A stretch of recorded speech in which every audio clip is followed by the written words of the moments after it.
Media കൺവീനറായിട്ടുള്ള Nandu പാപ്പരങ്കോട്, അതോടൊപ്പം തന്നെ ജില്ലാ അധ്യക്ഷനായിട്ടുള്ള എസ് സുബിൻ അടക്കമുള്ള നേതാക്കളാണ്. അവരൊക്കെ തന്നെ ശക്തമായി പ്രവർത്തകരുടെ കൂടെ തന്നെയുണ്ട്. ഇവിടെ പ്രതിഷേധവുമായി മുന്നോട്ട് പോകുമ്പോൾ പോലീസിൻ്റെ ഭാഗത്തു നിന്നുണ്ടാകുന്ന ഈ നടപടിക്കെതിരെ ശക്തമായിട്ടുള്ള ശബ്ദം തന്നെയാണ് ഉയരുന്നത്. എന്തായാലും പ്രവർത്തകരെ സംബന്ധിച്ചിടത്തോളം ഈ സമരം എന്നുള്ളത് കേവലം കുറച്ചു പേർക്ക് വേണ്ടി മാത്രമുള്ളതല്ല. സംസ്ഥാനത്തുടനീളം ജോലി അന്വേഷിച്ച് അതിനുവേണ്ടി ഒരു കാലഘട്ടത്തിൽ തന്നെ തങ്ങളുടെ ഏറെ വിലപ്പെട്ട സമയം കളഞ്ഞ് അതിന് പഠിച്ച് എഴുതിയെടുത്ത ഈ ഒരു ജോലി, അത് റാങ്ക് ലിസ്റ്റിൽ ഉൾപ്പെട്ടിട്ട് പോലും അവർക്ക് ജോലി കിട്ടാത്ത ഒരു സാഹചര്യം ഉണ്ടാകുന്നു എന്നുള്ളതാണ്.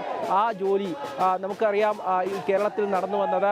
അതായത് പണ്ട് CPM-ൻ്റെയൊക്കെ യുവ നേതാക്കൾക്ക് അല്ലെങ്കിൽ DYFI പോലുള്ള സംഘടനകളിൽ പ്രവർത്തിച്ചവർക്ക് പിൻവാതിലൂടെ നിയമനം കൊടുത്ത PSC അത്തരത്തിൽ ഇന്ന് UDF സർക്കാരാണെങ്കിൽ അത് മറ്റൊരു രീതിയിൽ അത് മുന്നോട്ട് പോവുകയാണെന്നുള്ള കാര്യമാണ് ഇവിടെ യുവമോർച്ച സൂചിപ്പിക്കുന്നത്. ആ രീതിയിൽ ഒരിക്കലും PSCയെ തുടരാൻ അനുവദിക്കില്ല. PSC ഉദ്യോഗാർത്ഥികൾക്ക് കൃത്യമായ നിലയിൽ അവർ സമരം ചെയ്യുന്നതിന് ബലം കാണണം. അവർക്ക് ഐക്യദാർഢ്യം കൂടെ പ്രഖ്യാപിച്ചുകൊണ്ടാണ് കേരളത്തിലെ യുവജനങ്ങൾക്ക് വേണ്ടിയിട്ടാണ് ഈ സമരം യുവമോർച്ച നേതൃത്വം നൽകുന്നത്. ഈ സമരം ശക്തമായി തന്നെ തുടരും. ഡൽഹിയിലൊക്കെ പാർട്ടികളുടെ സമരം നടക്കുമ്പോൾ പിന്തുണ അർപ്പിച്ചവർ ഇന്ന് PSC ഉദ്യോഗാർത്ഥികളെ തിരിഞ്ഞു നോക്കുന്നില്ല എന്നുള്ള കാര്യം തന്നെയാണ് യുവമോർച്ച ഉൾപ്പെടെയുള്ള യുവജന സംഘടനകൾ സൂചിപ്പിക്കുന്നത്. ഏതായാലും പോലീസിൻ്റെ ഭാഗത്തു നിന്നുണ്ടാകുന്ന നടപടിക്കെതിരെ ശക്തമായിട്ടുള്ള ശബ്ദം ഇവിടെ ഉയരുന്നുണ്ട്. പ്രവർത്തകരുമായി വീണ്ടും ഉന്തും തള്ളുമാകുന്ന ഒരു സാഹചര്യമാണ്. പോലീസിൻ്റെ ഭാഗത്തു നിന്ന് നടപടി ഉണ്ടാകുന്നു. പോലീസ് ഈ ബാരിക്കേഡിന് സമീപത്ത് വരുന്ന പ്രവർത്തകരെ അവിടെ നിന്നും ബലപ്രയോഗത്തിലൂടെ മാറ്റാൻ ശ്രമിക്കുന്നു എന്നുള്ളതാണ്. എന്തായാലും നേതാക്കളൊക്കെ ഇടപെട്ട് ആ ഒരു സംഘർഷം മാറ്റി നിർത്താൻ ശ്രമിക്കുമ്പോഴും പോലീസിൻ്റെ ഭാഗത്തു നിന്നുള്ള ഈ ഒരു നടപടിക്കെതിരെയാണ് ഇപ്പോൾ യുവമോർച്ച പ്രവർത്തകർ ഇവിടെ മുദ്രാവാക്യം ഉയർത്തുന്നതെങ്കിൽ പോലും PSC ഉദ്യോഗാർത്ഥികൾക്ക് വേണ്ട രീതിയിൽ അവരർഹിക്കുന്ന തരത്തിലുള്ള ആവശ്യങ്ങൾ പരിഗണിക്കാൻ സർക്കാർ തയ്യാറായിട്ടില്ല. അതോടൊപ്പം തന്നെ അന്വേഷണം എന്നുള്ളത് അത് യുവജനങ്ങളുടെ കണ്ണിൽ പൊടിയിടാൻ വേണ്ടിയുള്ള ഒരു രീതിയിലേക്ക് കാര്യങ്ങൾ മാറിയപ്പോഴാണ് വളരെ വലിയൊരു പ്രതിഷേധം അത് യുവമോർച്ചയുടെ ഭാഗത്തു നിന്നും ഉയർന്നു വന്നത്. കാരണം കേന്ദ്ര ഏജൻസികളടക്കമുള്ളവർ അന്വേഷണ ഏജൻസികൾ ഇക്കാര്യം അന്വേഷിക്കണം, അതിനുവേണ്ടി അന്വേഷണം കൈമാറണമെന്നുള്ള ആവശ്യം തന്നെയാണ് ശക്തമാകുന്നത്. ഇപ്പോൾ വീണ്ടും ഒരു സംഘർഷ സാധ്യത നിലനിൽക്കുകയാണ്.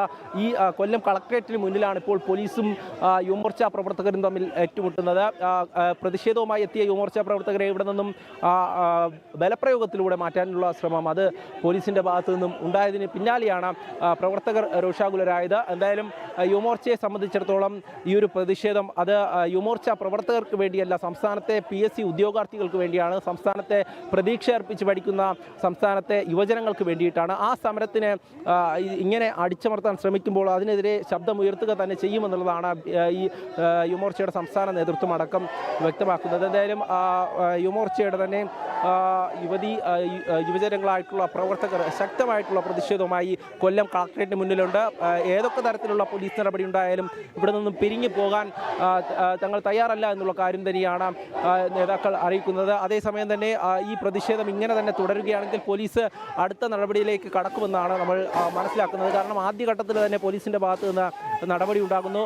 ഇവിടേക്ക് എത്തുന്ന പ്രവർത്തകരെ എല്ലാം ബലപ്രയോഗത്തിലൂടെ മാറ്റാൻ ശ്രമിക്കുന്നു, അറസ്റ്റ് ചെയ്യാൻ ശ്രമിക്കുന്നു. പക്ഷേ പ്രവർത്തകർ അതിനൊന്നും വഴങ്ങുന്നില്ല എന്നുള്ളത് തന്നെയാണ് നമുക്ക് മനസ്സിലാകുന്നത്. കാരണം അത്രയധികം ഈ ഒരു പ്രതിഷേധം ശക്തമാണ്. സംസ്ഥാന വ്യാപകമായി തന്നെ ഈ പ്രതിഷേധം ശക്തമായി തുടരുകയാണ്. അതുകൊണ്ട് തന്നെ പ്രവർത്തകരെ സംബന്ധിച്ചിടത്തോളം ഇവിടെ നിന്നും പിന്തിരിഞ്ഞ് പോകാനാവില്ല. കാരണം ഈ PSC പോലുള്ള സംവിധാനങ്ങൾ അതിനെയൊക്കെ തന്നെ മറ്റൊരു രീതിയിലേക്ക് മണ്ണ് വാർത്തിരുന്ന LPST റാങ്ക് ഹോൾഡേഴ്സിനെ നമ്മൾ സെക്രട്ടേറിയറ്റിന് മുൻപിൽ കണ്ടു.